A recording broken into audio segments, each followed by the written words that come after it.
Grandparents left me their entire estate, but my siblings tried to challenge the will in court. So I exposed their past criminal records and won everything. I'm 33M, and I'll be honest, I didn't expect my life to spiral into a family war after my grandparents passed. We weren't the perfect family, but things weren't this messed up either. My grandparents raised me more than my own parents did. My mom and dad were always busy, and I found myself at my grandparents' place more often than not. I didn't mind though. They were good people, always caring and supportive, unlike my siblings. So, when my grandparents died, I was crushed. But it got even crazier when I found out they left everything to me. The house, their savings, even the small cottage by the lake, it was all mine. And the kicker? My brother, 38M, and sister, 36F, got nothing. Absolutely zero. I knew they'd be pissed, but I had no idea the hell that was about to break loose. It started with a phone call from my brother a few days after the will was read. "How the hell did you get everything? This has to be some kind of mistake," he shouted into the phone, his voice dripping with entitlement. "It's not a mistake," I said, trying to stay calm. "That's what they wanted. They left it all to me." "Bullshit," he snapped. "They were probably senile. You must have convinced them, manipulated them somehow." I hung up before the conversation could get any worse. I knew my brother was going to lose his mind, but I wasn't ready for what came next. My sister, who I thought might be a little more reasonable, showed up at my house the next day. She stood at my front door, with her arms crossed, giving me that fake smile she always used when she wanted something. "We need to talk," she said, pushing her way inside, before I could even respond. "What's there to talk about?" "The will was clear," I said, shutting the door behind her. She sat down on my couch, tapping her nails against her knee. "You don't need all of that. I mean, come on, a whole house and the lake property? You can't even use it all. It would be better if we split it. Fairly." "I don't think that's what fairly means," I replied. "Grandma and Grandpa left everything to me for a reason. You barely saw them." Her fake smile dropped instantly, replaced with a look of pure venom. "You're really gonna be selfish about this, after everything we've been through?" I wanted to laugh at her audacity. "Everything we've been through? I'm the one who was there for them, not you. They left it to me because they trusted me, not because I asked for it." She stood up, shaking her head. "This isn't over." And it wasn't. My siblings took their entitlement to the next level, dragging me into court. They challenged the will, claiming my grandparents were mentally unfit when they wrote it. The same grandparents they barely visited, mind you.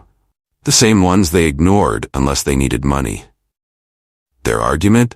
They claimed I manipulated my grandparents into leaving me everything, painting me as some kind of schemer who isolated them from the rest of the family. It was complete nonsense. But they had no shame in pushing that narrative. The legal process dragged on for months. My siblings' lawyers kept finding ways to stall and complicate things, hoping I'd eventually give up or settle just to end the nightmare. But I wasn't backing down. I knew I had to honor my grandparents' wishes, no matter what. The whole ordeal took a toll on me. I was exhausted, mentally and emotionally. The back and forth in court, the dirty tricks they pulled, it felt like a never-ending assault. My brother, always the more aggressive one, started spreading rumors that I'd stolen money from my grandparents while they were still alive, claiming I'd been funneling their savings into my own accounts. He even tried to get our parents involved, hoping they'd pressure me to back off.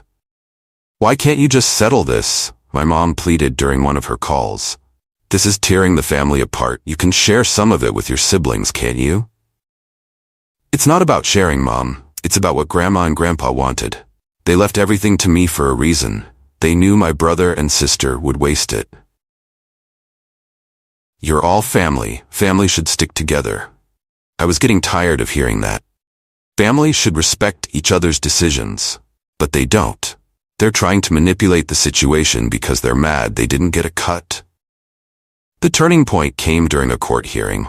My siblings had nothing but accusations, no proof. They were just hoping the court would buy into their sob story, but I wasn't going to let them walk all over me. I had kept quiet up until this point, but it was time to go nuclear. I had done my homework. See, my brother and sister weren't exactly saints.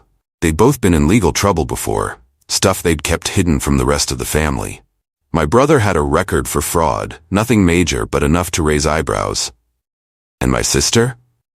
She'd been caught shoplifting a few years ago, though she'd managed to sweep it under the rug. I brought that up in court. "You're claiming I manipulated our grandparents?" I said, addressing the judge. "But what about them? My brother has been arrested for fraud. My sister's been caught stealing. They didn't show up for our grandparents unless they wanted something, and now they're trying to take what doesn't belong to them."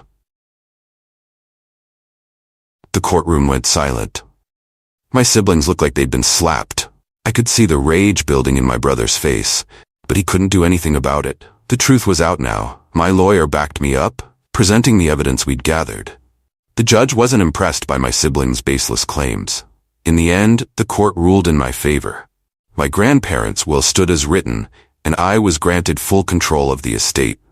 My siblings were livid.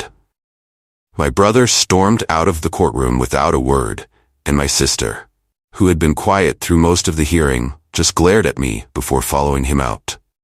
They lost, and they knew it. I'd like to say that was the end of it, but it wasn't. My siblings tried one last desperate move a week after the ruling.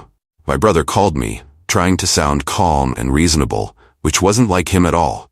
"Look, we don't need to keep fighting," he said. "We can work something out. I know we've had our differences, but there's still time to fix this. You don't need everything, just give us a little, enough to help us out, and we'll drop everything. No more drama." I couldn't believe he was still trying. "You really don't get it, do you? This isn't about the money. It's about respecting what Grandma and Grandpa wanted. They didn't trust you for a reason, and I'm not going against their wishes just because you're pissed off." His voice hardened. "You're making a mistake. You'll regret this." "No," I said. "I won't." And that was the last time we spoke. They've both cut me off since then, and honestly, I'm fine with it. I don't need people in my life who would go to such lengths to take what isn't theirs. It's been a few years since all of this went down. I still have the house, the savings, and the cottage. I visit the lake property often. It's peaceful, a reminder of my grandparents and everything they stood for. My parents, they're still stuck in the middle, trying to play peacemaker, but I've made my peace with it. I've come to terms with the fact that sometimes even family will turn on you when money's involved. If there's anything I've learned from this, it's that entitlement can make people do crazy things. My siblings thought they were owed something just because we share the same blood, but that's not how life works. You earn trust, and if you break it, don't expect to be rewarded. So yeah, I won everything, but I also lost 2 siblings in the process. Maybe that's the real cost of inheriting a family fortune, realizing that money can turn even the closest relationships into battlegrounds. If you stuck with me through this mess of a story, hit that subscribe button. Who knows what kind of drama I'll get pulled into next time.